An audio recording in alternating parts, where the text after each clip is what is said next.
When people talk about making technology work for everyone, there is a chance that they end up sounding like a really patronising, very special episode of an old sitcom. To hell with that, have some facts. About 1 in 20 people have significant hearing loss. 3 million Americans have some form of vision impairment that can't be corrected. If you're not thinking about them, they're not going to buy what you're selling. 8% of men with European ancestry are colourblind. If your app uses just red and green to show information, they might not be able to use it. Huge swathes of the world have terrible cell phone reception and limited bandwidth. I mean, even in the middle of the richest cities in the world, sometimes you can't get a good signal. Or maybe people are using old phones. I still use an old phone. I use an iPhone SE because I like having a phone that actually fits in my damn pocket. And above all, the overwhelming majority of the world doesn't speak English. If you're making an app just for people like you, well, statistically, most of the world isn't like you. If you design your app only thinking about yourself, why on earth would anyone else use it? Altruism aside, there is a massive financial incentive for making your app accessible to people who aren't like you. Look at London. The city puts up road signs in the languages of the folks who live in each area. If you go to any Chinatown in the world, you'll see the same thing. Or go to New York City and visit Brighton Beach, where everything is printed in both English and Russian, because that's where the Russian immigrants moved to when they came to America. Over a quarter of London Underground stations now offer step-free access, despite the fact that in most cases it's really expensive to retrofit access into an underground station. And for decades, up and down Britain, on many pedestrian crossings, and not just in the cities, there has been a little hidden feature fitted to traffic lights to help the visually impaired. Hidden underneath this control box is a little cog just here that spins when the green man is showing. It allows blind and partially sighted people to feel when they can cross the road. I didn't actually expect that to be turning when I touched it, I don't know why. All these elements are specifically designed so that just about everyone can navigate around the city. They can go to work, they can go to the shops, and they can keep the big London machine running. It's in the city's interest. And throughout your app's development, you need to put in some time to figure out how you can be just as open. And you do that with empathy. So we were trying to make technology accessible, particularly for older users, but I guess to any technologically not super literate person. So we redesigned the unboxing experience for a mobile phone. Okay. You know, that could be quite stressful.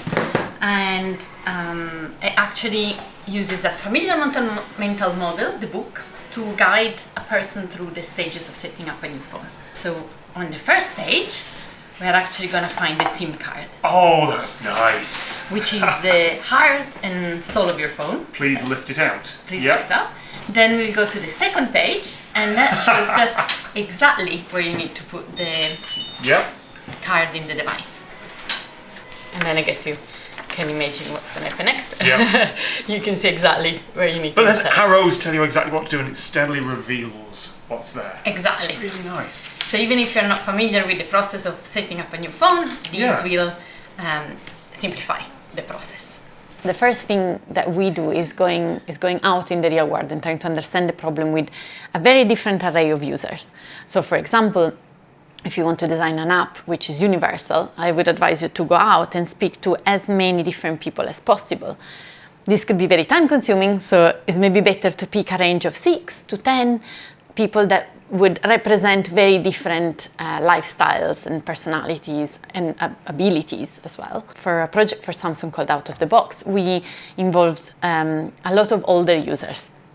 We were trying to understand where the barriers in between them and smartphones and mobile devices. And to do that, we actually, we were getting all these very cliche answered when we were interviewing them. So they would tell us that they wanted big screens, big buttons, but we felt that that wasn't the real answer. So we actually used bananas, and we gave people bananas, ribbons, and stickers, and asked them to do their ideal magic phone. So they asked for like weather forecast, traffic updates, news, knowing like the weather forecast. So it was very, very interesting because they were asking for lots of features that smartphone would have. So they really wanted to access technology. They didn't want it a dumbed down phone. They just didn't have the sort of tool to express that before. Yeah, because all the phones you see that are designed for older folks are these large things with about 9 massive buttons on them because the only thing they've thought about is visual impairment and someone who doesn't understand a phone. I mean, the phones that were on the market when we designed these for Samsung, they were, super disrespectful and alienating, I think, from people. Like, none of them had enough digits to dial a number. So when you're over 60, you're meant to just have 4 or 5 friends, that's it. But you have a beautiful SOS button on all of them, just to remind you that you're about to die. So they're disrespectful, they're stigmatizing. We didn't want to design something like that. And I think really involving the end users allowed us to see the problem from a different perspective and understand that there was a barrier in the learning process, not a desire of having a dumbed down version of the technology. For folks who don't have a huge design agency and that sort of a huge corporate budget behind them, are there any shortcuts or easier approaches for someone who's doing this solo?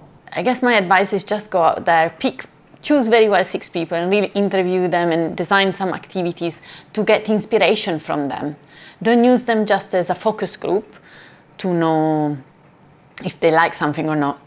Involve them at the beginning of the project when you are still very open-minded and they can inspire you rather than just say yes or no. My name is Tim Morey. I'm a retired accountant, and as a second career I took up setting of crosswords. My name is Anya, and for the last 13 years I have been disabled by chronic illness, something called chronic fatigue syndrome. Hi, my name is Farron Haynes. I live in Beckenham in Kent. Hello, my name is Shina Shihokonagai. I'm from Japan and I'm an actor and a writer. Hi, I'm Niccolò. I'm from Italy and I'm a gardener here in London. And he's our son Yuri. I need, of course, apps in my crossword work, and I have many of those. In fact, I have about 200 apps on my phone. But I'm going to talk about a particular need today, which is to do with my age, i.e. I need more medical apps. So one needs a defibrillator in the event of some medical attention, and this app finds the nearest one and hopefully enables you to receive appropriate treatment. With limited energy and limited strength, knowing that I can get somewhere with the minimum amount of walking or standing means that I have more energy left over when I actually get to where I'm going. My problem is, because I have a problem with my reading and writing, and how can I get around it? So what happened is, I had my phone and I just realised I could just download the software for talk and speak. The app I use is Google Maps. It has the options and you can click whether you want the route that's least walking and also wheelchair accessible. And if I'm travelling through London, those 2 things are a godsend. If somebody sends me a message on texting, I just highlight it right here and they speak to it after, then I know what it say. Then after that, I say something on this phone, then highlight it and send it back to my friend. I've got a friend looking for people to talk about how technology helps them for a YouTube film, and I thought about you and your text-speech app. Would you be interested? Yes.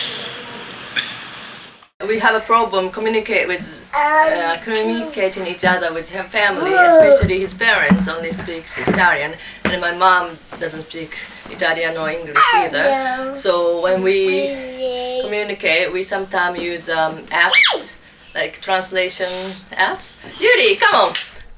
I am going out for 10 minutes. Hi, Yuri. Oh, this is good. Yeah. お母さん、これからどこに行きますか? Mamma, dove vai adesso? Like where do you go? Where are you going? So what have we learned? Well, first of all, let everyone be a co-designer. Get out into the real world. Get people who aren't like you to be involved from the very early stages. That way you'll see any problems from their point of view. Build empathy in from the start. Second, make it easy for people to give you hard feedback. Because getting honest feedback from a range of people is difficult. How can you make sure that people aren't just being polite to you? Don't just organise a stale focus group. You need to design research where people can, I don't know, let go of their inhibitions and be creative. This will help you find what you actually need to know. And finally, do you need to think about translation?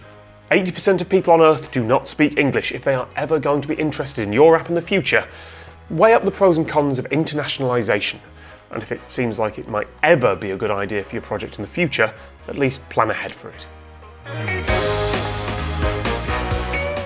Next time, how to connect your app to the real world.